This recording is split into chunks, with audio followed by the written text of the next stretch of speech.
जय श्री महाकाल। बहुत सारे लोगों के मन में ये होता है कि भाई मुझे कौन सा रुद्राक्ष धारण करना चाहिए, रुद्राक्ष कैसे काम करता है, रुद्राक्ष की पावर क्या होती है, क्या इससे कोई फायदा होता भी है कि नहीं होता है, क्या मुझे किसी के देखा देखी कोई भी रुद्राक्ष धारण कर लेना चाहिए। आज इसी पे बात करेंगे। वीडियो में पूरे टॉपिक को कवर करने की कोशिश करूंगा। चैनल पर पहली बार आए तो सब्सक्राइब कर ले, मैं बेल आइकन दबा ले। बात करते हैं भी रुद्राक्ष जब आप धारण करते हो तो सबसे पहले मैं आपको एक बात बता दूं कि रुद्राक्ष जो होता है वो एक खाली खोल होता है, उसमें एनर्जी आपको डालनी होती है। जब तक आप किसी रुद्राक्ष को अभिमंत्रित नहीं करते हैं उसकी एनर्जी उसमें ट्रांसफर नहीं होती है। रुद्राक्ष को आप किस प्रकार से अभिमंत्रित कर सकते हैं वो भी मैं आपको बताऊंगा। सर्वथा अगर आपको बताऊं, ज़्यादा वीडियो लंबा ना करते हुए आपको एक बात बताऊं कि अगर आप पंचमुखी रुद्राक्ष धारण करते हैं, पंचमुखी सभी पहन सकते हैं, मान लीजिए पंचमुखी रुद्राक्ष आप धारण कर रहे हैं, तो आपको क्या करना है। रुद्राक्ष को पहले अच्छे से गंगाजल से धोइए, दूध से धोइए या फिर पंचामृत बना करके उससे धोइए, फिर वापस से उसको गंगाजल से धोइए और उसको फिर धूप में थोड़ा सुखा लीजिए। फिर उसको कोई भी अच्छी सुगंधित धूप दिखाइए। उसके ऊपर आप हाथ में जल लेके संकल्प करिए कि इस मंत्र का जाप कर रहा हूँ। नॉर्मली पंचाक्षरी या फिर महामृत्युंजय मंत्र से लोग इसको अभिमंत्रित करते हैं। अगर आपको स्वास्थ्य की संबंधित कोई सुख चाहिए, मान लीजिए स्वस्थ रहना चाहते हैं, तो पंचाक्षरी करें। लघु पंचाक्षरी भी कर सकते हैं, 4 अक्षर का होता है लघु पंचाक्षरी, जो स्क्रीन पे मंत्र दिख रहा है उस टाइप का। तो आपको क्या करना होता है, आपको ये करना होता है कि उतनी संख्या निश्चित कर लीजिए जितना आप करना चाहते हैं। उस रुद्राक्ष को पहले 11 दिन या 21 दिन अभिमंत्रित करना चाहिए कि मैं अपने शरीर की सुरक्षा कवच के लिए, स्वास्थ्य सुख के लिए और समस्त प्रकार के सुखों के लिए इसको धारण कर रहा हूँ। भगवान भोलेनाथ मेरे इस रुद्राक्ष के अंदर बहुत ज़्यादा अच्छे वाली ऊर्जाएं डाल देवें, ये कोई भी नकारात्मकता मेरे जीवन में ना पाए, उसको रोके, ये कवच के रूप में मेरे जीवन में काम करे और मेरे जीवन में उन्नति आए इससे। इस प्रकार का संकल्प आप लेकर के इसके ऊपर संकल्प कर लो भी। आप 11,000 जाप करना चाहते हो, 21,000 करना चाहते हो, जितने भी जाप करना चाहते हो उतना संकल्प कर लो। फिर उसके सामने बैठ करके आप जाप करोगे। जितना जाप करोगे वो रुद्राक्ष सामने पड़ा रहेगा, उसमें वो एनर्जी जाएगी, पूरी जाएगी। और फिर पहले दिन आपने जो जाप किया है, तो पहले और अंतिम दिन 2 दिन आप एक काम और कर लीजिए। सुबह आपको एक काम करना है कि सुबह सूर्योदय जो होता है ना, उसके सामने भी उसको ले जा करके सूर्य की जो आती है ना धूप, उस धूप में भी उसको हाथ में, दोनों हाथों में पकड़ करके वहां पे भी आपको मनी मन जाप करना है।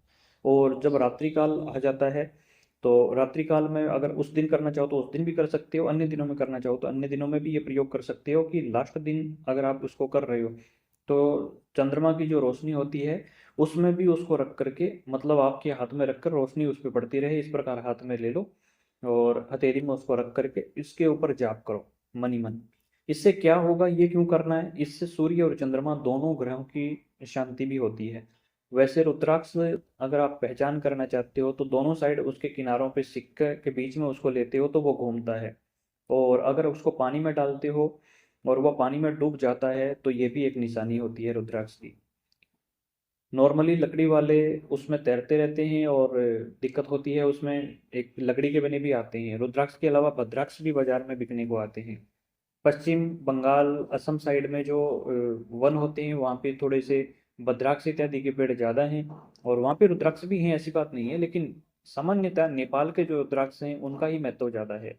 पंचमुखी रुद्राक्ष हम हर शिवरात्रि को बहुत सारे लोगों को अभिमंत्रित भी करके देते हैं और हमने काफ़ी बड़ी संख्या में रुद्राक्ष बांटे हैं। आप अमूमन हम 11-12-15 हज़ार के आसपास रुद्राक्ष हर बार जाते ही हैं।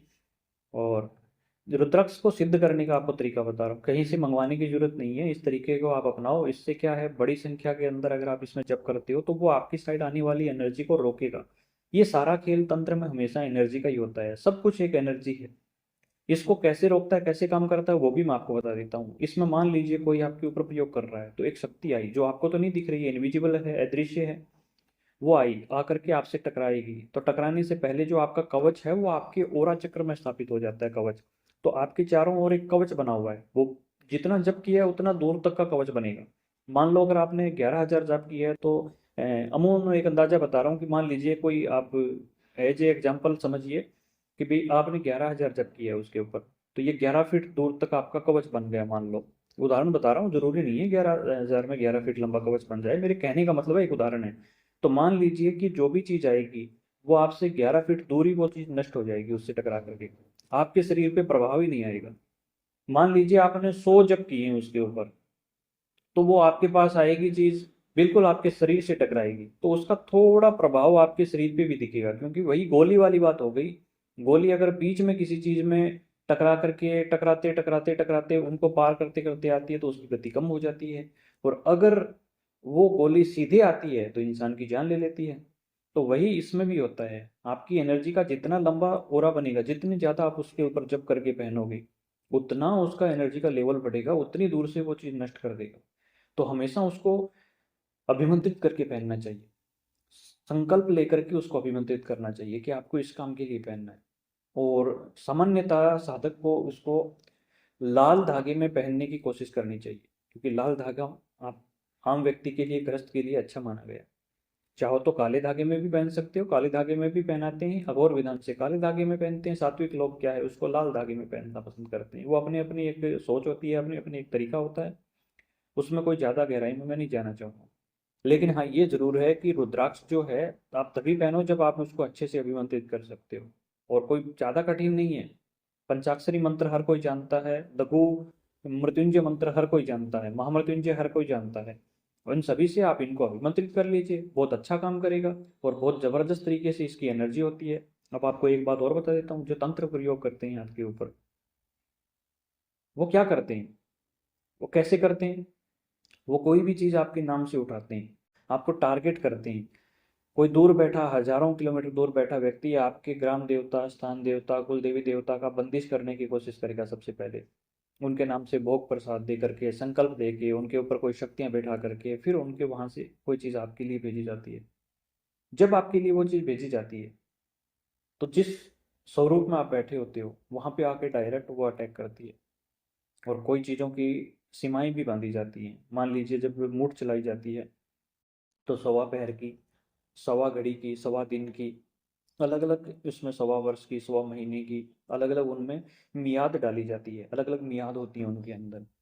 तो अलग अलग चीज़ें अलग अलग तौर पे काम करती हैं। अगर आप रुद्राक्ष को सुरक्षा कवच बनाते हो, तो मैं ऐसा मानता हूँ कि बाकी चीज़ों की कवच की जरूरत ही नहीं पड़ती। अब आपके मन में आएगा भाई हम रुद्राक्ष कवच बनाएं, हम माला ही सिद्ध कर लें, तो माला पे मेहनत ज़्यादा करनी पड़ेगी आपको। संकल्प में आपको ये बोलना पड़ेगा कि मुझे ये माला जो है इसको सिद्ध करना है। और पंचाक्षरी मंत्र से भी कर सकते हो, महामृत्युंजय से भी कर सकते हो, वो आपकी इच्छा है। लेकिन संकल्प उसके ऊपर बढ़ जाएगा। अब मान लो कोई व्यक्ति उसके ऊपर 1.25 लाख जप कर लेता है, तो वो अभेद्य कवच बन जाएगी माला। और जैसे जैसे उसको शुभ अवसर पे होली, दिवाली, ग्रहण, नक्षत्र इत्यादि आते हैं, उनके ऊपर उसको समय मिल रहा है, तो उस कवच को तैयार करो। बस एक चीज का ध्यान रखो, ये विधान अगर आप करने के बाद में उसको पहन करके हॉस्पिटल चले जाते हो, हॉस्पिटल से तात्पर्य जहाँ जन्म भी होती है वहाँ मृत्यु भी होती है, सब कुछ होता है हॉस्पिटल में, तो हॉस्पिटल में चले जाते हो, या फिर जहाँ कोई बच्चे का जन्म होने वाला है या जन्म हो चुका है, मतलब उस अवस्था के अंदर चले जाते हो, बच्चे का जन्म हो रहा है, डिलीवरी में आप शामिल हो गए, या फिर बच्चे के जन्म होने के बाद आप पहुंच गए नामकरण से पहले उसके वहाँ पे। ऐसी स्थिति में यानी कि सूतक जो लग जाता है ना, उस स्थिति में नहीं जाना चाहिए। शमशान घाट में चले गए पहन करके, उस स्थिति के अंदर, या फिर कहीं किसी का मृत्यु हो रहा है, या मृत्यु की शांति बैठक है किसी की, वहां पहन के चले गए, किसी के 13वें पे चले गए।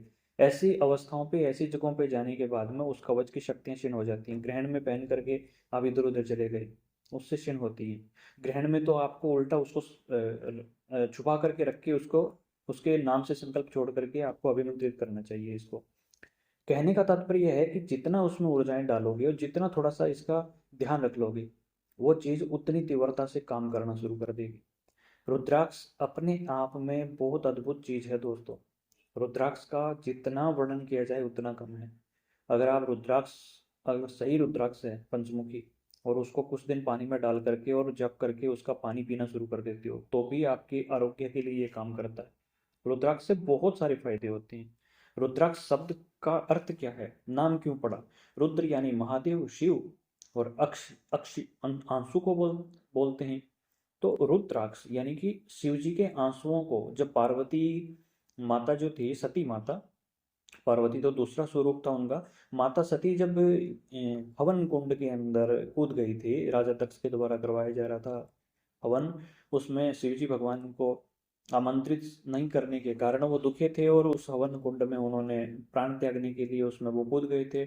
उस समय भगवान भोलेनाथ भावविह्वल हो गए थे, विचलित हो गए थे, और उनके भावविह्वल होने से उनकी आंखों से आंसू निकले, और जो आंसू निकले वो पृथ्वी पे गिरे, तो वहां पे वो रुद्राक्ष बने, वो पेड़ बने। एक मुखी रुद्राक्ष का बहुत महत्व माना गया है, लेकिन आपको बता दूं, एक मुखी जितने बाजार में बिक रहे होते हैं, यहाँ पे झांसे में मत पड़ा करें। एक मुखी इंसान हो या रुद्राक्ष आजकल बहुत दुर्लभ होता है मित्रों, इसलिए एक मुखी के चक्कर में ज़्यादा ना पड़े। आपका पंचमुखी एक मुखी से बड़ा काम कर जाएगा। वैसे कहा जाता है कि भारत की एक महिला प्रधानमंत्री थी, नाम नहीं लूंगा, लेकिन उनके गले में सभी प्रकार के जितने भी मुखी होते हैं, अर्थात आपका मान के चलिए कि एक मुखी से लेकर के 16 मुखी रुद्राक्ष तक की माला उनके गले में थी, और उसको बहुत बढ़िया तरीके से उन्होंने अभिमंत्रित भी करवा रखा था। कहने का अर्थ ये था कि नेतागण भी इसमें विश्वास रखते हैं, और बिजनेसमैन भी इसमें विश्वास रखते हैं, आम व्यक्ति भी इसमें विश्वास रखता है।